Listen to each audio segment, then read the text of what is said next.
అనగనగనగా ఒక పెద్ద అడవి.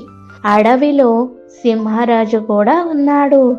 మీరు మీ కుటుంబాల నుంచి ఒక్కొక్కరుగా నాకు ఆహారం కావాల్సిందిగా ఇలా అందరికీ చెప్పసాగాడు.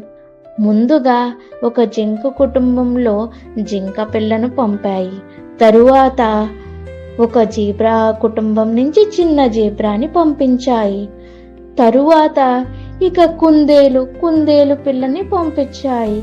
తెలివైన నక్క దగ్గరికి వెళ్ళి కుందేలు ఇలా అడుగుతుంది, జంతువులందరినీ కాపాడుకోవాలి అని చెప్పి ముందుగా సింహం దగ్గరికి వెళ్తుంది నక్క.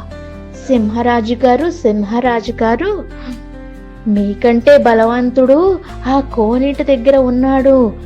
ఎవడు వాడు? నాకంటే గొప్పవాడా? ఏది పద చూద్దాం. వాడి అంతు ఇవాళ తేల్చాల్సిందే. నిజమే, ఈ కోనేటిలో నాలాగే ఒకడున్నాడు. వీడేనా నన్ను బెదిరించేది?